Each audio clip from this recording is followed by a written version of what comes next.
Alright YouTube, how you guys doing? Welcome to Apple Weekly number 44, the show where I cover everything Apple, broadcasting on both YouTube and iTunes. Before we get started, of course, I'd like to say thanks to our two sponsors, parcelmonkey.com and igear.com. Oh boy, the joys of using Siri. While on the topic of Siri, it's probably best to go over the Siri related news. A guy bought his wife an iPhone 4S, or his girlfriend an iPhone 4S, and happily installed Find My Friends on it, and she didn't know about it. And then he kind of suspected her on cheating on him, you know, speaking to a guy, she was getting too cozy with someone. She of course didn't admit it. So he went along, installed Find My Friend on her iPhone 4S, brand spanking new.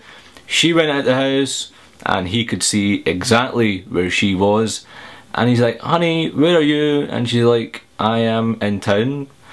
And he's like, nah, you ain't, because you're down the road, most probably getting some pump action. The guy was actually brave enough to post it on Mac Rumours forum, and it's actually quite entertaining to watch. I know it's kind of a sad thing for him to find out, you know, for his wife of course, and he's put some text messages and map locations to kind of verify or say, you know, this is real. And the reason why I'm bringing this up is because, trust me, this is not the last of stories we're going to hear in relation to breakups or fights, or this is one of many to come. This just happened to be one of them. Oh, there's probably hell, you know, others out there since the iPhone 4S was launched, but this is one of the first ones to actually appear on the media websites. But moving on, but still kind of staying with the Siri topic, it is an iPhone 4S exclusive. Because it was software related, or it is software related, it was bound to get, you know, hackers and so on, the jailbreak guys, to really try and port it over to other iOS devices, and they've been somewhat successful because there's a video on YouTube, and I'll leave it in kind of down here, you can watch it yourself. It's a video basically showing Siri working on an iPhone 4, but there are some features, of course. Apple hasn't allowed the iPhone 4 to kind of use the servers for Siri, so some of the commands don't work, or all the commands don't work. But although you can still see Siri speak back, from the video itself you can really tell that it is laggy when you're using it. And you know, it's quite interesting because the A4 processor is quite, you know, quite fast, it's quite powerful. And the people who have kind of dug into this, trying to port it over to the iPhone 4, have said that there is no reason why Apple didn't release this on the iPhone 4. Why make it a 4S exclusive? Of course money, you know, had or is involved. They want people to upgrade to the next best thing, whether it's, you know, a physical design change or just one tiny thing to make it that killer feature. Then so be it, because of course the iPhone 4S has an A5 processor. And is that why we're seeing a, you know, Siri work absolutely fine on an A5 processor? The new iPhone 4S does of course have a better microphone, so is that why Siri was a 4S exclusive, because you need a really quality mic on the iPhone itself? Who knows? But I guess over the next few weeks, over the next few days, people are working on this to get a full and final version of Siri on the iPhone 4. If it's gotten such a result so far within a couple of days, then hopefully we can see some more progress in that area, and you can kind of, if you don't want to upgrade to a 4S, you can just do it on a 4. But what I want to hear from you guys is, and globally, how is Siri working for you? Do you really think it is a killer feature?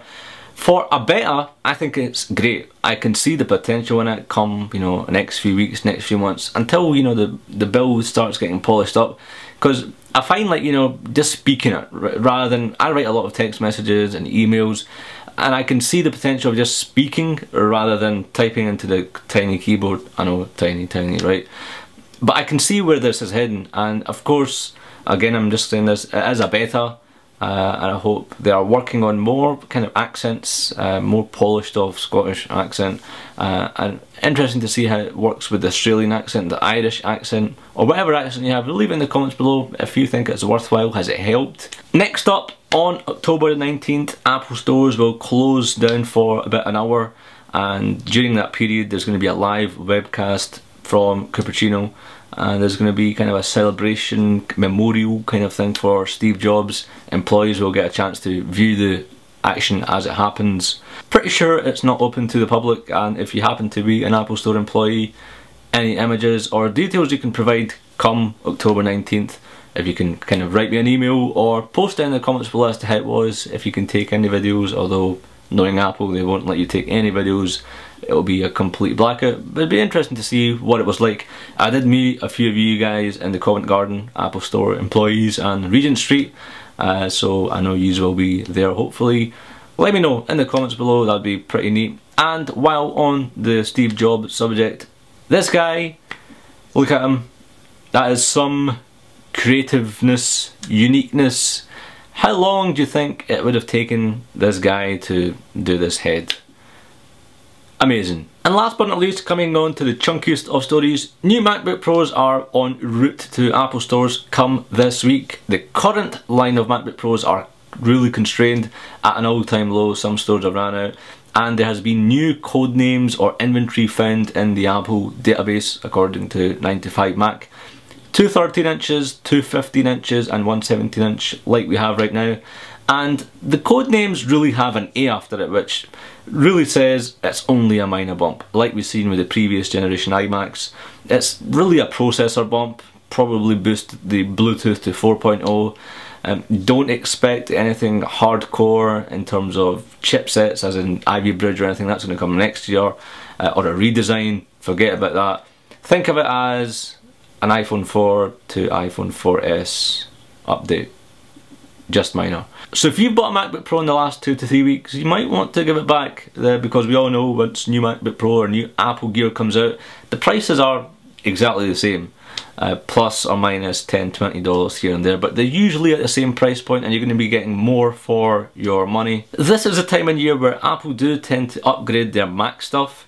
Last year we had the MacBook Airs, gorgeous machines, and this year we're going to have MacBook Pros. You know, it's just going to be bumps. And of course we're going to have the Apple quarterly Q4 results being broadcasted. It's going to be a live kind of thing where they go over their financial period on Tuesday, and the word is we're going to see it right after it, as in right after that financial call. Stores will go down on the websites, you'll see that sticky note, and once it comes back up, boom, we'll have new MacBook Pros. I know a lot of you have been waiting for it. Let me know in the comments below if you are waiting for a MacBook Pro. What do you want in a MacBook Pro? Are you going to hold off until next year, because next year is going to be the big year? And perhaps I really should make a video on what my ideal Mac would be. So yeah, stay tuned for that video. I'll do that as to what my prime or what my main Mac that I would like to see from Apple, but would never happen with it. What it would look like. But guys, that's it for this video. I know it's nice and short, or maybe not. Hope you liked this video. If you can leave a comment, or if you're on iTunes, leave a comment in the review section, that would be great. Any video responses, feel free to do so, and I'll see you guys in the next video. Cheers! Looking to send a package at the lowest price possible? Simple. Visit parcelmonkey.co.uk, follow these 4 simple steps, have the package collected from your doorstep, and then sit back and relax.